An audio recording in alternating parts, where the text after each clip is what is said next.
صلاح الدین ایوبی مسلمانوں پہ ظلم ہوا، فلسطین میں آگ لگی اور پورے فلسطین کی گلیاں خون سے بھر گئیں۔ ایک دن کے اندر 70,000 مسلمان قتل ہوا۔ گھوڑوں سے سڑکوں پہ چلا نہیں جاتا تھا، گھوڑے پھسلتے تھے، اتنا خون تھا، اور کچی سڑکیں تھی، اتنا خون تھا۔ پہلے کچی زمین نے خون پیا، پھر خون اس سے باہر آیا، پھر بھی اتنا 70,000 آدمی قتل ہوا۔ صلاح الدین ایوبی کون تھے؟ میرے غوث اعظم جیلانی کے مدرسے کے طالب علم تھے۔ جامعہ نظامیہ مدرسہ، یہ مدرسے ہیں جنہوں نے دین کے مجاہد پیدا کیے، مدارس ہیں جنہوں نے دین کے مجاہد پیدا کر کے پوری دنیا کے اندر پھیلائے ہیں۔ مدارس کے اندر دہشت گردی آئی، میں اختلاف نہیں کرتا، لیکن ابھی بھی مدرسے ہیں جن مدرسوں سے رسول اللہ کے دین کا سچا درس دیا جاتا ہے، امن، پیار اور محبت کی فضا کو عام کیا جاتا ہے وہ مدارس، اور انشاءاللہ قیامت کی صبح تک وہ مدرسے قائم رہیں گے۔ صلاح الدین ایوبی مدرسے کے طالب علم ہے، مدرسے کا، لیکن مدرسہ اس کا تھا جو ساتھ درویش بھی تھا۔ صلاح الدین ایوبی اکیلا اپنے دوستوں سے کہنے لگا مسلمانوں کی مدد، چند سالوں میں نکلو مدد کریں۔ انہوں نے کہا تیرے نکلنے سے کیا ہوگا؟ کہنے لگا میں نے نہیں نکلنا، میرے اللہ نے میری مدد کرنی ہے، میرے اللہ نے میری اٹھ باندھ کمر، کیا ڈرتا ہے پھر دیکھ خدا کیا کرتا ہے، اور میں مجھے نکلنے دے، اللہ میری مدد کرے گا۔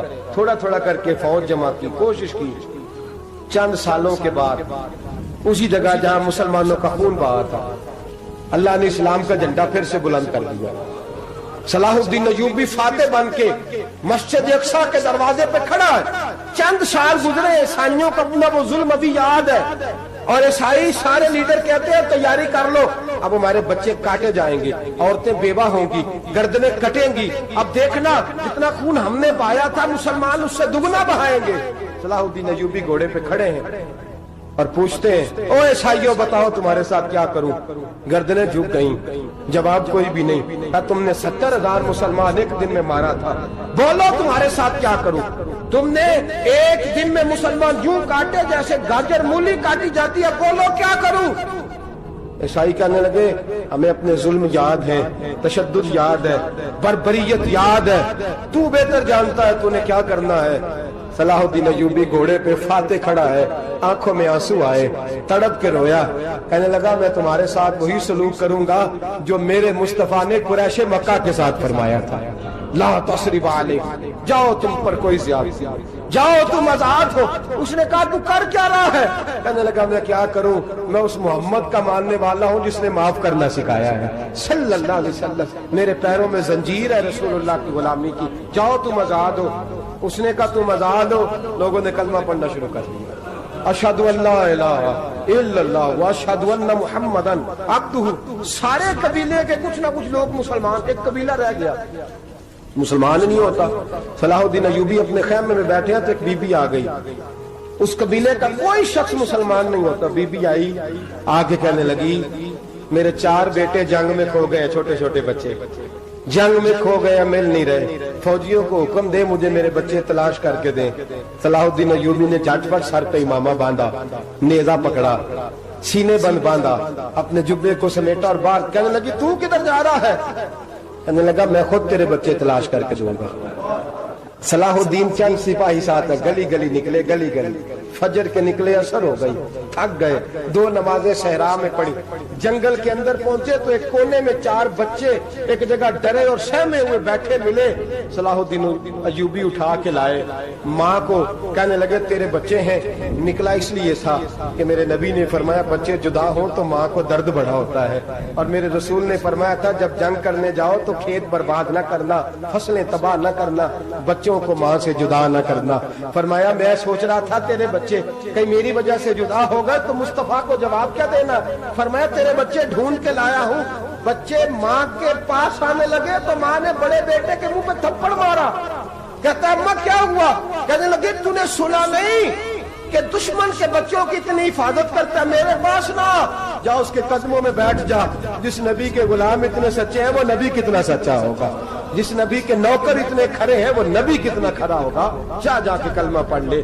مسلمانوں کی نا ایک تعداد لڑتے لڑتے دور چلے گئی، تاتاریوں نے قید کر لیا۔ 4 مسلمان تھے، تبلیغ کرنے گئے، جنگ کرنے گئے، جہاد کرتے کرتے کافروں سے لڑتے لڑتے تاتاری قوم میں چلے گئے، وہاں قید کر لیے گئے تو سزائے موت کا حکم ہوا۔ 4 بزرگ تھے، سزائے موت کا حکم ہوا تو تاتاری بادشاہ جو تھا وہ بڑا خلاف تھا، بڑا سخت مخالف تھا مسلمانوں کے۔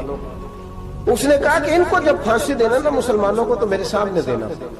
اب 4 عالم ہیں، 4 صوفی ہیں، سفید داڑیاں، سر پہ امامے۔ پھانسی کا وقت آیا تو جو پھانسی گھاٹ ہے وہ ایک ہے، چاروں کو کٹھے پھانسی نہیں ہو سکتی۔ ایک کو کہا کہ ایک ایک کر کے ان کو پھانسی دو۔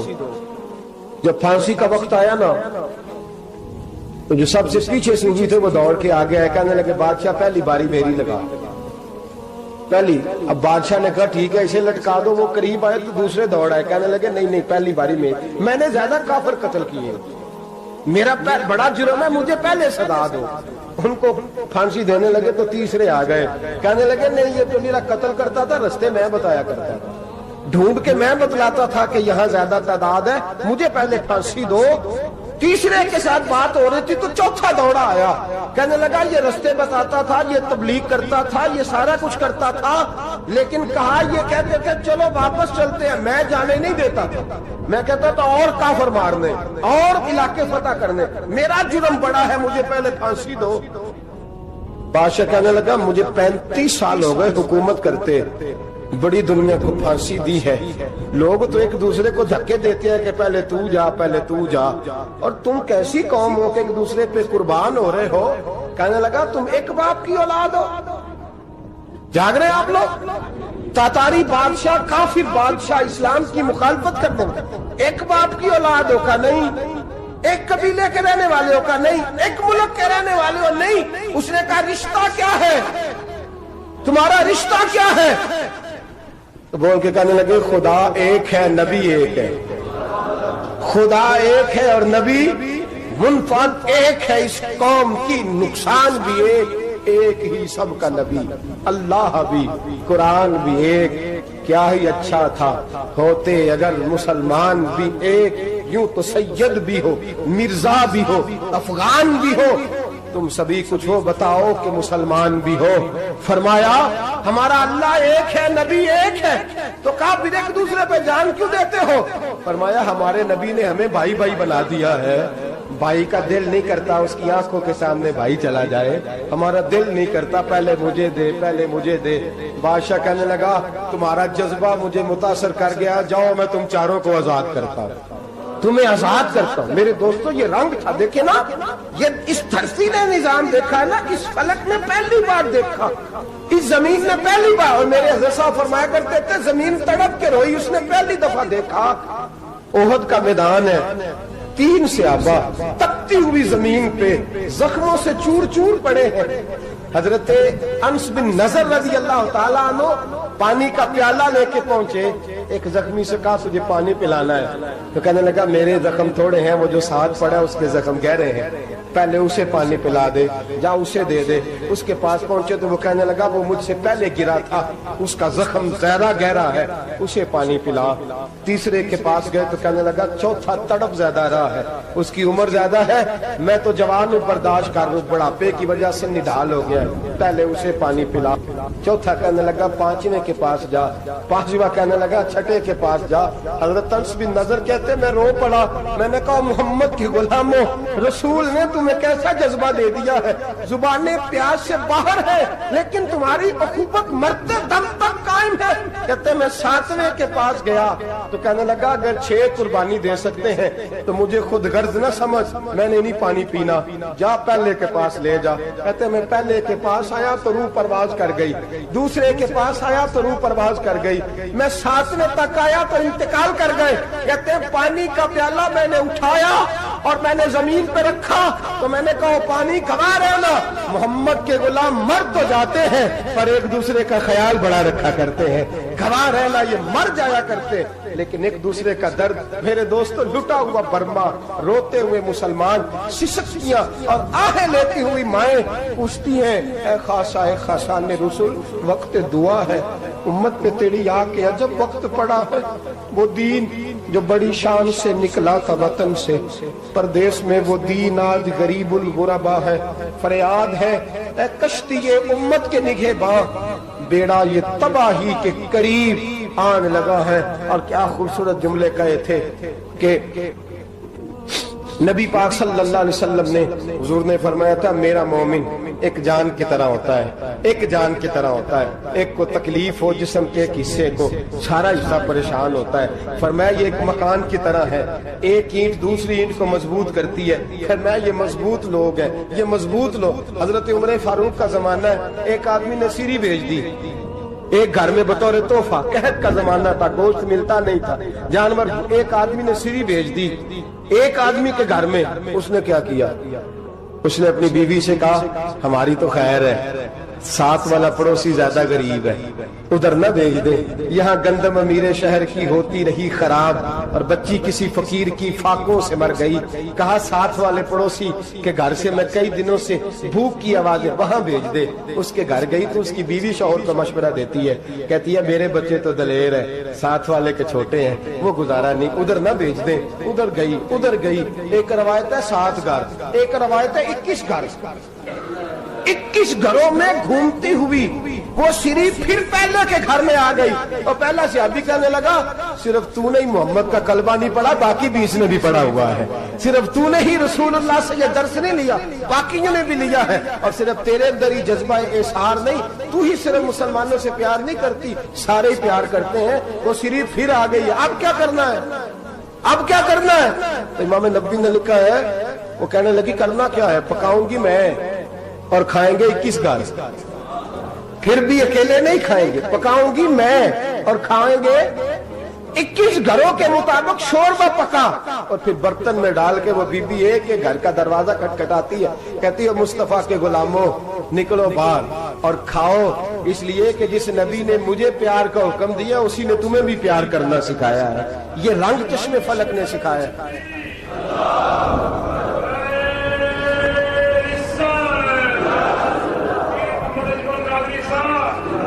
آپ کی بڑی مہربانی، زندہ باد وہی ہے جس کو اللہ رسول زندہ باد فرمائے، بڑی مہربانی، اللہ جزا دے۔ بنو قریظہ اور بنو نذیر 2 محلے تھے یہودیوں کے، یہودیوں نے بڑی عہد شکنی کی تو نبی پاک صلی اللہ علیہ وسلم نے ان کو بے دخل کر دیا، مدینہ سے نکال دیا، مدینہ منورہ سے۔ یہودی نکل گئے مدینہ طیبہ سے، تو جب وہ نکل کے جا رہے تھے تو ان کے مکان، ان کے باغ، ان کی جائیدادیں بچ گئیں۔ نبی پاک علیہ السلام نے انصار مدینہ کو پہلے بلایا، جاگ رہے ہیں نا آپ لوگ؟ پیسے آتے کسی کو برے لگتے ہیں، اب تو یہ بھی حلال حرام کی تمیز بھی اٹھتی جا رہی ہے، جائیداد، باغ، مال، علاقہ خالی ہوا ہے، وہ چلے گئے اور لوگ تو ڈھونڈتے پھرتے ہیں۔ اللہ خیر فرمائے، شاملہ جگہ ملتی نہیں اب شہروں میں، وہ کس کس نے نام کرا لی، کدھر گئی ہے کوئی خبر ہی نہیں، خالی جگہ پڑی ہے۔ میرے نبی پاک علیہ السلام نے پہلے انصار مدینہ کو بلایا، حضور نے فرمایا انصاریوں بہت بڑی جائیدادیں یہودیوں کی، بنو نذیر اور بنو قریظہ محلے خالی ہو گئے، میرا دل کرتا ہے وہ تمہیں دے دوں، اس لیے کہ تم نے اپنے مہاجر بھائیوں کے ساتھ بڑا تعاون کیا، جائیدادیں تم نے دے دی ہیں، مکانات دے دیے ہیں، بڑا کچھ تم نے دیا ہے، میرا دل کرتا ہے وہ تمہارے نام کر دوں۔ تو انصار مدینہ کیا کہنے لگے یا رسول اللہ دے تو ہم نے دیا ہے پر وہ بیچارے جھچکتے ہی رہتے ہیں، وہ جھچکتے ہی رہتے ہیں، کھول کے ہماری چیزیں استعمال نہیں کرتے، تو حضور ہم تو پہلے ہی انصار ہیں، ہمارے پاس بڑا کچھ ہے، آپ مہربانی فرمائیں وہ سارا کچھ مہاجروں کو دے دے مہاجرین کو، ہمیں نہیں چاہیے۔ اب چلے گئے بات کر کے، میرے حبیب پاک نے مہاجروں کو بلا لیا، فرمایا بنو نذیر اور بنو قریظہ قبیلے کی جائیدادیں آئی ہیں، تمہارے پاس بظاہر جو چیزیں ہیں بھی وہ بھی انصار مدینہ کی ہیں، تو میرا یہ خیال ہے کہ وہ سارا کچھ تمہیں دے دیا جائے۔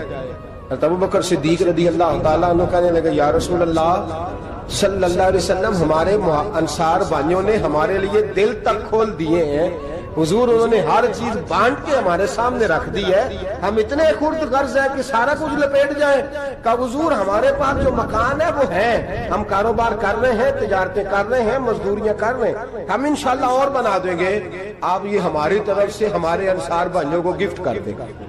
آپ انہیں دے دیں. میرے حبیب کی آنکھوں میں آنسو آ گئے. میرے نبی پاک علیہ السلام رو پڑے. یا رسول اللہ آپ کیوں روتے ہیں؟ فرمایا تمہارا یہ بھائی چارہ قائم رہا تو اللہ اسلام کو بڑی قوتیں عطا فرمائے گا. اللہ طاقتیں دے گا اسلام کو اگر تمہارا یہ رنگ قائم رہا، یہ انداز. میرے غلاموں تمہارے یہ طور طریقے، ایک بھائی کہتا ہے دوسرے کو، دوسرا کہتا ہے تیسرے کو. عرض یہ کرنے جا رہا تھا کہ رسول کریم صلی اللہ علیہ وسلم نے یہ پیغام دیا امت کو. فرمایا دیکھیں نا کتنے بڑے لفظ ہیں. یہ نہیں فرمایا دوزخ میں جائے گا، یہ نہیں فرمایا کہ اسے جہنم کی سزا ملے گی. میرے نبی نے فرمایا میں اسے مومن مانتا ہی نہیں، میں اسے مسلمان اپنا مانتا ہی نہیں. حضور کسے؟ فرمایا جو پیٹ بھر کے کھاتا ہے اور اس کا ہمسایہ بھوکا سو جاتا ہے. میں مومن ہی نہیں مانتا. سزا تو تب ملے گی نا کہ جب میں کسی سزا کا اعلان کروں. میں مانتا ہی نہیں، وہ میرا ہے ہی نہیں. خود پیٹ بھر کے کھا رہا ہے، ہمسایہ اس کا بھوکا. میں نہیں مانتا. انما المؤمنون اخوہ، مومن بھائی بھائی. میں مانتا ہی نہیں اسے. اور میرے حبیب پاک اتنے بڑے لفظ حدیث میں اور کہیں نہیں ملیں گے آپ کو، اتنے بڑے جملے کہیں نہیں ملیں گے. میرے نبی پاک نے فرمایا اللہ کہے گا قیامت کے دن. کون؟ اتنے بڑے لفظ حدیثوں میں ملتے نہیں جتنے یہ ہیں. حضور نے فرمایا رب فرمائے گا بندے سے کہ میں تیرے پڑوس میں بھوکا تھا، تو نے مجھے روٹی کیوں نہیں کھلائی؟ کون کہہ رہا ہے؟ اللہ کہ میں بھوکا تھا تو نے روٹی نہیں دی، میں ننگا تھا تو نے کپڑا نہیں دیا، میں پیاسا تھا تو نے پانی نہیں پلایا، میں بیمار تھا تو تیمارداری.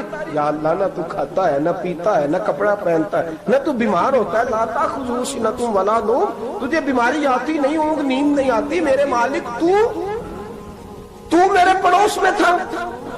حضور فرماتے ہیں رب فرمائے گا وہ جو بندہ تیرے پڑوس میں بھوکا تھا تو بندہ تو میرا ہی تھا نا. وہ جو بندہ تیرے پڑوس میں ننگا تھا تو بندہ تو میرا ہی تھا نا. وہ جو تیرے پڑوس میں پیاسا تڑپتا رہا تو وہ میرا ہی بندہ تھا. تو دوائی لینے جائے تو بڑے اسپتال میں اور اس بیچارے کو 20 روپے پرچی کے لیے میسر نہ آئے تو میرا ہی بندہ تھا.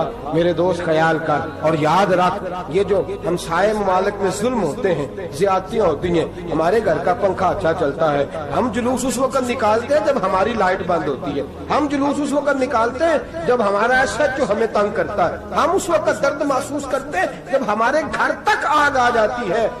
یہ جو باہر آگ جل رہی ہے یہ تیرے گھر بھی آ سکتی ہے. یہ جو باہر فساد ہو رہا ہے یہ تیرے دروازے تک آ سکتا ہے. میرے رسول پاک نے ایک جان، مسلمان کو ایک جان قرار دیا. مجھے بتائیے انگلی کو کٹ لگ جائے، مسلمان ایک جان ہے نا. انگلی کو لگ جائے کٹ، دماغ کہتا ہے میں نے نہیں سوچنا اس کے بارے میں نے اس کے درد کو محسوس ہی نہیں کرنا. انگلی کے درد ہے، انگلی جانے اس کا کام جانے. ایسے ہی ہوتا ہے نا. بولے پیروں سے کہتے ہیں، انگلی کہتی ہے چل ڈاکٹر کے پاس، پیر کہتے ہیں نہیں میں نے نہیں جانا. انگلی کا کام ہے انگلی جائے. ایسے ہی ہے نا. دل سے کہتے ہیں تو تڑپ تھوڑا سا، انگلی کو درد ہے، کہتے میں تو تڑپوں، انگلی کا ماما، انگلی جانے اس کا کام جانے. ٹیلی فون کرنا ہے ڈاکٹر صاحب کا پتہ کرنا ہے تو کان کہتے ہیں میں نے نہیں بات سننی ڈاکٹر صاحب کی، زبان کہتے ہیں میں نے نہیں بولنا، انگلی جانے. ایسا ہوتا ہے. پیر احتجاج کرتے کہ میں نے ڈاکٹر کے پاس، میں کچھ چکر کھاتا پھروں ڈاکٹر کی دکان کی. انگلی کو درد ہے انگلی جانے. ایسا ہوتا ہے بھئی. میرے رسول پاک نے فرمایا مسلمان ایک جان ہے. تو درد برما کے مسلمانوں کو ہو رہا ہے تو پاکستانی کہہ رہے ہیں کوئی بات نہیں، وہ جانے ان کا کام جانے. ایک جان ہے نا. درد ہونا چاہیے، تکلیف ہونا چاہیے. پھٹے پہ باتیں ہوتی ہیں اس موضوع پہ، اسمبلی پہ گفتگو ہوئی ہے اس موضوع پہ. آپ کی صوبائی اسمبلیاں اس موضوع پہ بولی ہیں، آپ کے کونسل اس موضوع پہ بولے. ہم تو اپنی اپنی سیاستیں، اپنے اپنے تماشے، اپنے اپنے چکروں میں لگے ہوئے. وہ دریا کے اندر سسکتے مسلمان، بنگالی کہتے ہیں ہمارے نہیں، برمی کہتے ہیں ہمارے نہیں، پاکستانی کہتے ہیں ہمارے نہیں، ترکی کہتے ہیں وہ کس کے ہیں؟ وہ کس کے ہیں؟ وہ اللہ کے بندے ہیں، محمد عربی کے غلام ہیں صلی اللہ علیہ وسلم. لیکن میرے دوستوں کیا ہمیں کیا غرض ہے؟ وہ جانے ان کا کام جانے. یہ جب تیرے پیروں تک آگ آئے گی پھر تجھے پتہ چلے گا یہ بڑی سخت آگ ہے.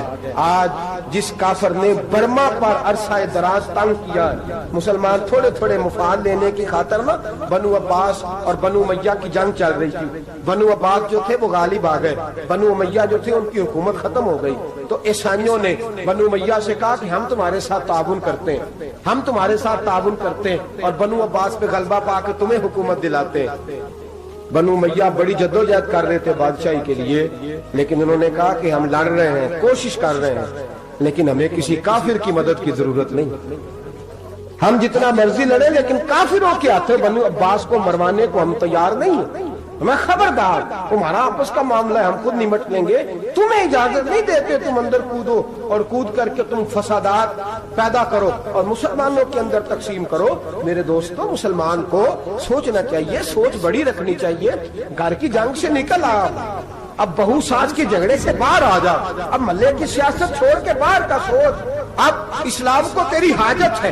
اب پوری دنیا جب مسلمان کو دیکھے نا، فیس بک یوز ہوتی ہے، اس پہ نوجوان جب اسلام کی بات کرنے لگے گا، اس پر جب بڑا اسلام کی بات کرنے لگے گا، پوری دنیا میں پیغام جائے گا کہ مسلمان اب جاگنے لگا ہے، مسلم خوابیدہ بیدار ہونے لگا ہے، اب اس کی آنکھیں کھلنے لگی ہے، اب یہ اپنے مذہب کی بات کرتا ہے، اب یہ اپنے ملک سے، صوبے سے، برادری سے نکل کر بولتا ہے. اب یہ کہتا ہے کہ بازو تیرا توحید کی قوت سے قوی ہے، اسلام تیرا دیش ہے، تو مصطفی ہے. اب یہ بڑی سوچ رکھتا ہے، اب یہ عالمی بات کرتا ہے. میرے دوستو، ہمارا تو حال یہ ہے. امام اعظم ابو حنیفہ کا فتویٰ ہے، آپ فرماتے ہیں جو مولوی عالمی حالات سے باخبر نہ ہو وہ جمعے کی تقریر نہ کرے، وہ مسلمانوں کی رہنمائی نہیں کر سکتا. عالمی حالات سے جو خبردار نہ ہو، تو جس کو چھٹی ہو جائے تو نے ختم نہیں پڑھا، دوڑ جا مسجد سے، تو ختم نہیں پڑتا ہمارے، تجھے پتہ ہی نہیں دکان رہتا، بھاگ جا. وہ عالمی حالات پہ بات کرے گا، کیونکہ بیچارے کو تو پتا ہے میری سویرے چھٹی ہو جانی. سیاست کا لفظ چھیڑا نہیں تو میں گیا نہیں.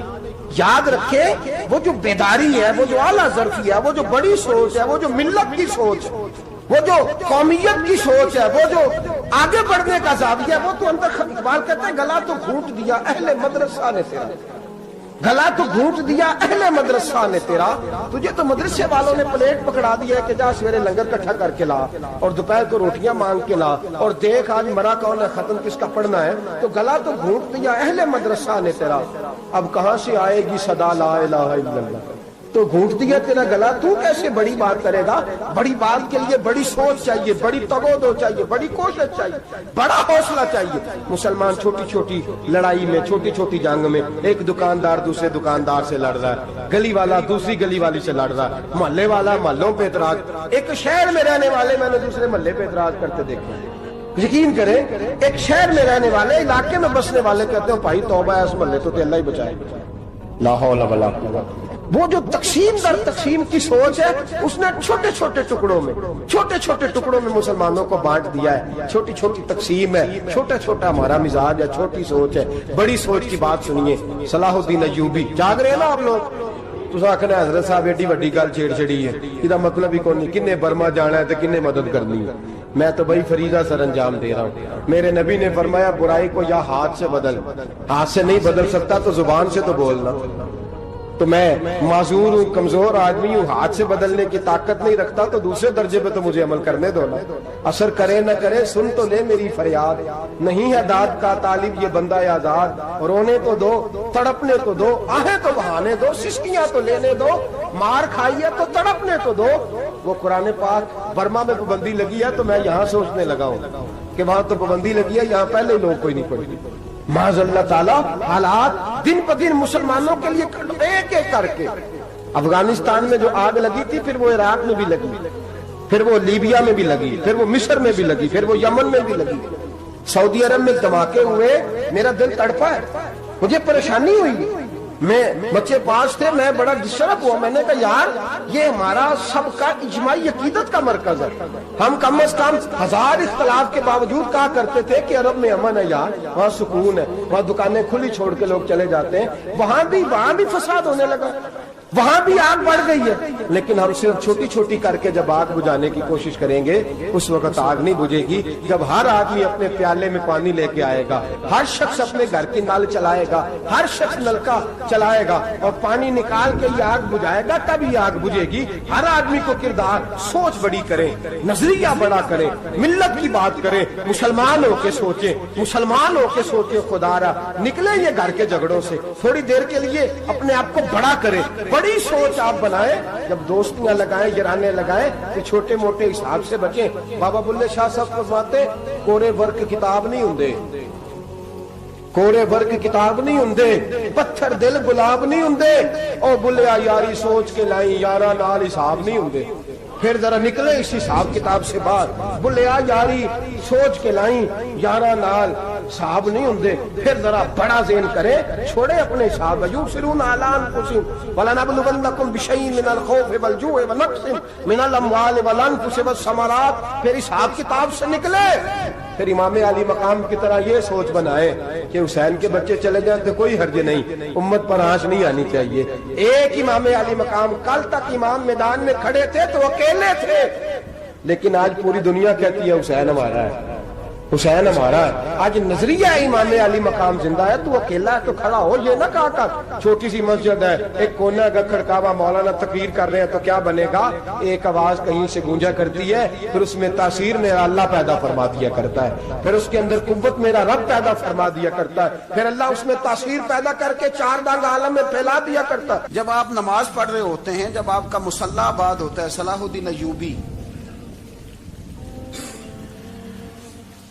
ایک بزرگ سے ملاقات ہو گئی، بیت المقدس پر قبضہ تھا عیسائیوں کا، تو صلاح الدین بڑے پریشان تھے۔ وہ بابا جی کہنے لگے پتر کیا ہوا؟ کہنے لگے حضور پتہ چلا ہے دشمن کے 2 بحری بیڑے اسلحہ لے کے آ رہے ہیں، مسلمان پہلے ہی کمزور ہیں، اور اب اگر 2 بحری بیڑے اور آ گئے تو حضور مسئلہ بن جائے گا۔ تو میں پریشان ہوں کہ کس طرح یہ کم مسئلے والی ہماری فوج ہے کیسے مقابلہ کرے گی۔ تو بابا جی کہنے لگے پتر اس طرح کرنا، آج رات تو بھی دعا کرنا اور میں بھی کروں گا، تو بھی دعا کرنا، آپ ناراض نہ ہونا، ہم تو پیروں والے ہیں، ہم تو پیروں کے نوکر غلام ہیں، ہمارا تو گزارا ہی نہیں، ہمیں تو ملتا ہے سارا کچھ وہاں سے۔ پھر میرا سوال یہ ہے کہ تعویذ لینے جاتے ہو، نفل کیوں نہیں پڑھتے؟ رات اللہ اللہ کیوں نہیں کرتے؟ یہ بھی تو ہمارے بزرگوں کا ہی طریقہ ہے، انہوں نے تو ہمیں سکھایا ہے۔ صلاح الدین ایوبی سے بزرگوں نے کہا کہ رات آج نا اللہ اللہ کرنا، تو میں تیرے لیے دعا کروں گا، تو بھی دعا کرنا۔ تو بندہ جب دکھی ہوتا ہے تو سجدہ کرتا ہے، تو پھر ہی تو مصلی بھیگ جاتا ہے، پھر ہی تو مزہ آتا ہے۔ سکھی بندہ تو کعبے جا کے نہیں روتا، دکھی تھے، تکلیف تھی، تو سر رکھا سجدے میں تو تڑپ گئے۔ اور وہ بابا جی کہتے ہیں میں مسجد آیا تو صلاح الدین چیخے مار کے رو رہا تھا اور کہہ رہا تھا مالک میں کوئی اپنی شان کے لیے تو نہیں نہ لڑ رہا، اللہ کو میں کوئی قبضوں کے لیے تو نہیں لڑ رہا، مالک تیرے لیے لڑ رہا ہوں، مجھے بے آبرو نہ کرنا، میری مدد فرمانا۔ کہتے ہیں میں آیا تھا کہ مسجد میں دعا کروں گا، پر صلاح الدین ایوبی کو روتے دیکھا تو میں لوٹ گیا۔ تو سویرے صلاح الدین ملے تو بڑے خوش تھے۔ میں نے کہا پتر کیا ہوا؟ کہنے لگے حضور وہ بحری بیڑے 2 آ رہے تھے نا اسلحہ لے کے، دونوں ڈوب گئے پانی میں ڈوب گئے۔ تو بابا جی کہنے لگے صلاح الدین وہ پانی میں نہیں ڈوبے، وہ تیرے آنسوؤں میں ڈوب گئے، وہ غرق ہو گئے، وہ جو تو نے مصلی بات کیا تو وہ تیرے آنسوؤں میں ڈوب گئے، وہ غرق ہو گئے، وہ تباہ، اتنے قیمتی تھے تیرے آنسو کے بہا لے گئے دشمن کے بحری بیڑوں کو۔ میرے بھائی ٹھیک ہو گیا جی، میرے عزیز سمجھ لیں اس بات کو ہمیشہ کے لیے، اور اس پر غور کر لیں اچھے طریقے سے کہ میرے رسول کریم سید عالم صلی اللہ علیہ وسلم نے نا ہماری توجہ دلائی، حضور نے ہمیں بتلایا، ہمارا ذوق بڑھایا عبادت کی طرف۔ ایک صحابی تھے حضرت ابو فاطمہ رضی اللہ تعالیٰ عنہ، یہ ترمذی شریف کی حدیث ہے۔ نبی پاک علیہ السلام نے فرمایا ابو فاطمہ قیامت کے دن مجھ سے جلدی ملنا چاہتے ہو کہ دیر کے ساتھ؟ تو کہنے لگے حضور کون ہوگا جو دیر سے ملنا چاہے، ہم نے تو جان دے دی وعدہ دیدار پر۔ اعلیٰ حضرت فرماتے ہیں جان دے دی وعدہ اور نقد اپنا دام ہو ہی جائے گا۔ مجھے لگتا ہے کہ یہ سودا نقد و نقد ہو جانا ہے، چونکہ ہم نے جان دے دی وعدہ دیدار پر۔ آپ نے وعدہ کیا تھا کہ مریں گے تو پھر زیارت ہوگی، تو مر گئے ہم زیارت کی خاطر۔ جان دے دی وعدہ دیدار پر، تو نقد اپنا دام ہو ہی جائے گا۔ اے رضا ہر کام کا ایک وقت ہے، دل کو بھی آرام ہو ہی جائے گا۔ تو حضرت ابو فاطمہ رضی اللہ تعالیٰ عنہ سے نبی پاک صلی اللہ علیہ وسلم نے فرمایا جلدی ملنا چاہتے ہو کہ دیر سے؟ عرض کی حضور فٹافٹ ملنا ہے، میں نے قیامت کے دن آپ سے جلدی ملنا ہے۔ تو نبی پاک علیہ السلام نے فرمایا پھر اس طرح کرنا، دنیا میں رہ کے سجدے زیادہ کرنا، پھر سجدے زیادہ کرنا، قیامت میں ملاقات جلدی ہو جائے گی، قرب ملے گا تمہیں۔ اپنے بچوں کے اندر دیکھیں نا، ہم شوق پیدا کرتے ہیں، ہمیں صحیح لفظ نہیں بولنے آتے پر ہم بچوں میں شوق پیدا کرتے ہیں کہ پتر ڈاکٹر بن جائے گا تو بڑا نفع کرے گا، تو لوگوں کی خدمت کرے گا، ملک و ملت کی خدمت کرے گا، تیرے ابا کا نام روشن ہوگا، تیرے دادا کی تعریفیں ہوں گی. ہم یہ ذوق پیدا کرتے ہیں. ہم اپنے نوجوانوں کے اندر یہ فکر پیدا کرتے ہیں، انہیں ہم سمجھاتے ہیں کہ میاں جب تم پڑھو گے، محنت کرو گے تو فلاں آدمی کی طرح تمہارا نام ہوگا. یہ جتنا ذوق ہم بچوں کے اندر ان چیزوں کا پیدا کرتے، ہمیں حکم ہے کسی طرح ہم ذوق پیدا کریں کہ پتر نماز پڑھے گا تو اللہ راضی ہو جائے گا، تو سجدہ کرے گا. دیکھیں نا میرے رسول کریم علیہ السلام نے فرمایا 7 سال کے بچے کو مسجد لے کے جاؤ، یعنی اسے شوق دلاؤ، اس کے اندر یہ خاصیت پیدا کرو کہ اس کا دل کرے مسجد میں جانے کو، اس کے اندر یہ خصوصیات لاؤ کہ وہ ہمارے ہاں نا ہر چیز کو پروموٹ کیا جا رہا ہے، ہر چیز کو یعنی سر سنگیت سکھانے کے لیے اکیڈمیاں بن گئی، ہر شے پروموٹ ہو رہی ہے. عبادت کا جذبہ کم ہوتا جا رہا ہے، اللہ کا ذوق ہمارے اندر نہیں رہا. اور اتنا مشکل ہم نے اپنے لیے بنا لیا ہے کہ وہ بندہ جو بڑی زبردست مذہبی گفتگو کر رہا تھا اور تگڑی بات کر رہا تھا، کیا بات ہے، لیکن نماز کے بارے میں کمزوری دکھا جاتا ہے، نوافل کے بارے میں وہ چپکے سے نکل جاتا ہے. امام احمد بن حنبل رحمۃ اللہ تعالی علیہ، مسند امام احمد بن حنبل 14 جلدوں میں ہے مارکیٹ میں، اور مجھے تو خیر پسند ہی بڑی ہے، میں نے تو کئی دفعہ پڑھی ہے. اور کیا بات ہے، امام احمد بن حنبل کیسے تگڑے قسم کے محدث تھے اور اللہ نے کتنا انہیں اعزاز عطا فرمایا ہوا. یہ کوڑے بھی کھاتے تھے دین کی خاطر، سارا کرتا لہو سے بھر بھی جایا کرتا، بڑا اعزاز والا شخص تھے، بڑے اعزاز والے. حدیثیں جمع کرنا، حدیثیں لکھنا، حدیث پڑھانا، سارا دن رہتے تھے. کہہ سکتے تھے کہ میں کر تو رہا ہوں کام، اور حدیث بھی موجود ہے کہ عالم عابد سے افضل ہوتا ہے، پر اس کے باوجود امام احمد بن حنبل رحمۃ اللہ علیہ 300 نفل فرض نمازوں کے علاوہ پڑھا کرتے تھے، 300 نوافل روز پڑھا کرتے تھے. ان کے بیٹے نے کہا ابا جی مکان خریدنا ہے تو وہ جگہ کہاں کر کے لوں، بہت ساری آبادیاں، تو فرمایا پتر وہاں لینا جہاں مسجد قریب ہو. میرے رسول کریم سید عالم صلی اللہ علیہ وسلم اتنا پسند کرتے مسجد کو، اتنا پسند کرتے نماز کو کہ رسول کریم صلی اللہ علیہ وسلم تہجد کی نماز بھی پڑھتے، پھر حضور فجر کی نماز بھی پڑھتے. نبی پاک وتر کو الگ کر کے پڑھتے، عشاء کے ساتھ نہیں پڑھتے. یہ تو ہم اس لیے اجازت دی ہمارے بزرگوں نے کہ بعد میں اٹھے گا کون علیحدہ وتر پڑھنے کے لیے، عشاء کے ساتھ پڑھ لے. وتر پڑھتے، تہجد پڑھتے، فجر پڑھتے، اشراق پڑھتے، چاشت پڑھتے، پھر مغرب کی نماز کے بعد 6 رکعت اوابین پڑھتے، پھر رات کو صلاۃ اللیل پڑھتے. سیدہ عائشہ صدیقہ کہتی ہیں زمانہ سو جاتا اور میرے رسول مصلی بچھا کے کھڑے ہو جاتے. او یار کھیتی باڑی کر کے نہیں، محنت مزدوری کر کے نہیں. جناب عائشہ کہتی ہیں میں یہ بھی دیکھتی کہ حضور ایک آیت شروع کرتے تو ساری رات اسی کو پڑھتے، اور میری نظر جاتی تو قدم مبارک پہ ورم آ جاتا. یار نماز پڑھ کے اتنی مشقت کر کے، اتنی جد و جہد کر کے ورم آ گیا، یا رسول اللہ اتنی محنت کیوں کرتے ہو؟ فرمایا افلا اکون عبدا شکورا، کیا میں اپنے رب کا شکر گزار بندہ نہ بنوں؟ صحابہ کا ذوق عبادتوں کا، ریاضتوں کا، تلاوتوں کا، طبیعت ہے ان کی. وہ ایک دوسرے کو، حضرت مولا علی شیر خدا کرم اللہ تعالی وجہ الکریم کے زمانے میں روم کے بادشاہ نے کہا یار یہ مسلمانوں کا پتہ تو کرو، یہ آخر کیوں اتنے زیادہ مجاہد ہیں. اس زمانے میں جاسوس بھیجنے کا مزاج تھا، اب تو جاسوس پکڑا جاتا ہے، اب تو جاسوس، اور جاسوسی کا شوق ویسے آج بھی ہے.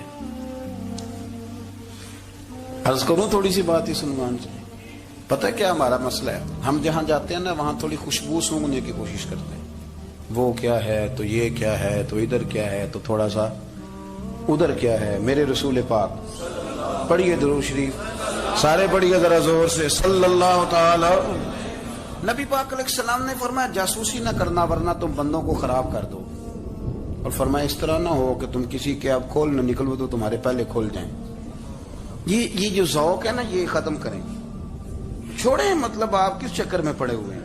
اتنی زیادہ توجہ کرنے کی کیا ضرورت ہے؟ کام سے کام رکھیں، اس میں بندہ تھوڑا سا نا آسان رہتا ہے. یہ جو بہت زیادہ ٹٹولنے والے لوگ ہوتے ہیں نا وہ بےچارے پھر عمر ٹٹولتے ہی گزار دیتے ہیں. اس لیے کہ مزاج ہی بہت پکا ہے، بوری کا منہ کھول کے اندر تک ہاتھ ڈالنا، تو پھر کئی دفعہ سامنے سے بچھو بھی لڑ جاتا، خرابی ہوتی۔ تو جاسوسی کی جاتی تھی، اس نے بھی جاسوس بھیجے، کیونکہ قبیلوں کے لوگ تھے، کچھ مسلم کچھ کافر، پہچانے نہیں جاتے تھے لوگ، تو کچھ لوگ اس نے بھیجے، انہوں نے آ کے نا تحقیق کی، ریسرچ کری کہ آخر ماجرا کیا ہے۔ تو واپس جا کے انہوں نے رپورٹ دی نا روم کے بادشاہ کو، اس رپورٹ کا ایک جملہ بڑا شاندار ہے، وہ کہنے لگا بادشاہ ہمیں مسلمانوں کی کوئی سمجھ نہیں آئی، ہمیں کوئی سمجھ نہیں آئی۔ انہوں نے کہا کیوں نہیں سمجھ آئی؟ کہنے لگے یار عجیب بندے ہیں، جب رات مسلح پہ بیٹھتے ہیں تو یوں لگتا ہے ان کا دنیا سے رشتہ ہی کوئی نہیں، کوئی کسی کو نہیں جانتا، کوئی اپنے دکھ سنا کے رو رہا ہے، کوئی اپنی بات کر کے رو رہا ہے، لگتا ہے کہ ان کا کوئی رشتہ ہے ہی نہیں جب مسلح پہ بیٹھتے ہیں۔ اور فرمایا جب سویرے یہ جہاد کرنے نکلتے ہیں تو لگتا ہے ان سے زیادہ دلیر ہی کوئی نہیں۔ حالانکہ جو مسلحوں پہ رونے دھونے کے لوگ ہوتے ہیں وہ کئی دفعہ جہاد میں کام نہیں کرتے، لیکن عجیب لوگ ہیں کہ رات کے راہب ہیں، دن کے مجاہد ہیں، کوئی سمجھ نہیں آتی۔ میرے عزیز، ان لوگوں نے مسلح آباد کر کے رکھا، تلاوتیں ان کا ذوق رہی، منظر روز پڑھنا، اسباق پڑھنا، وظائف پڑھنا، یہ ان کا ذوق رہا۔ اعلیٰ حضرت بریلوی رحمت اللہ نے 1000 کتاب لکھی ہے، لیکن الوظیفۃ الکریمہ کے نام سے جو وہ صبح و شام وظائف پڑھتے تھے وہ الگ انہوں نے ان کو بیان کیا، پابندی کے ساتھ اپنی اللہ اللہ کرتے۔ شیخ شہاب الدین سہروردی رحمت اللہ علیہ، اس پر ایک بندے نے اعتراض کیا، اس نے کہا جی آپ کس قسم کے صوفی ہیں، مرید بیٹھے ہیں اور آپ وہاں نفل پڑھ رہے ہیں؟ یہ بھی بڑا مسئلہ ہوتا ہے نا، جو بندہ ملنے آتا ہے وہ اپنے ٹائم کے حساب سے آتا ہے، اور پھر اس کا یہ بھی خیال ہوتا ہے کہ پیر صاحب جو ہیں وہ چونکہ درویش ہیں تو نہ انہیں روٹی کھانی چاہیے نہ سونا چاہیے، چونکہ وہ درویش ہیں، اور ہم چونکہ درویشوں کے ماننے والے ہیں لہذا ہمارا یہ طریقہ ہونا چاہیے کہ جیسے ہم کہیں درویش ویسے ہی کر جائے۔ حالانکہ جس کو آپ درویش کہیں گے آپ اس کی مانیں گے، آپ منوائیں گے نہیں، ہمارا مزاج ہوتا ہے۔ شیخ شہاب الدین پر لوگوں نے اعتراض کی، حضور لوگ ملنے آئے ہیں، زیارت کرنے آئے ہیں، یہ بندے دعا کرانے آئے ہیں، اللہ اللہ کرانے آئے اور آپ نفل پڑھ رہے ہیں، کیا جملہ ہے، کیا حسن ہے، کیا خوبصورتی ہے۔ فرمانے لگے رب رسول سے مانگنے کے لیے مصلی بچھایا ہے، اگر وہاں سے مانگوں گا نہیں تو تمہیں دوں گا کیا؟ پہلے مجھے کچھ لے تو لینے دو، اگر میرے پلے کچھ ہے ہوگی تو آگے دوں گا نا۔ تو میں مانگنے گیا تھا کہ یا اللہ دے تیرے بندے لینے آئے، دے تو میں کچھ لوں گا تو آگے دوں گا نا۔ لیکن ہمارا یہ سٹیٹس، یہ مزاج، یہ شعور نہیں ہے۔ گپیں، کہانیاں، داستانیں، گفتگو، خطابت، واز، کیا بات، لیکن اگر کچھ کرنے کا کام ہو تو وہ نہیں ہم سے ہوتا۔ میرے نبی کریم علیہ الصلوۃ والسلام نے مصلی سے دل لگانے کا درس دیا، حضور نے توجہ دلائی، صحابہ اس ذوق کے حامل لوگ تھے، وہ کوشش کرتے تھے۔ جناب صدیق اکبر رضی اللہ تعالیٰ عنہ کا عبادت کا مزاج ہمیشہ قائم رہا۔ حضرت عمر فاروق ساری رات اللہ کے حضور کھڑے رہے۔ حضرت عثمان غنی رضی اللہ تعالیٰ عنہ عشاء کی نماز پڑھ کے 2 رکعتوں کی نیت باندھتے تھے، 15 سپارے پہلی رکعت میں پڑھ دیتے تھے۔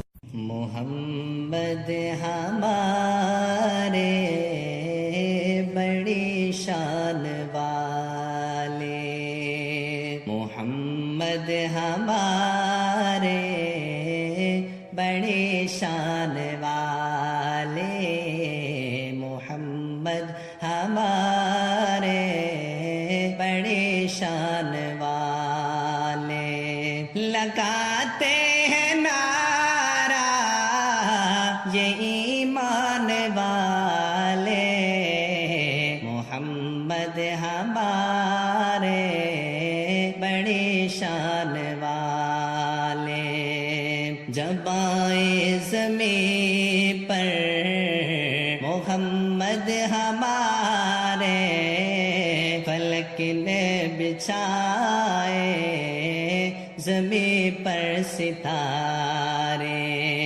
جب آئے زمین پر محمد ہمارے، فلک نے بچھائے زمین پر ستارے، اٹھے سرزمین عرب سے یہ نعرے، محمد ہمارے بڑی شان والے، نوا سے جو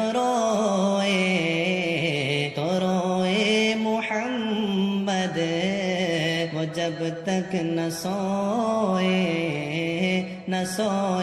محمد دعا کے تھی ان کی وہ دونوں دلارے محمد ہمارے بڑی شان والے محمد ہمارے بڑی شان والے لگاتے ہیں نعرہ یہ ایمان والے محمد ہمارے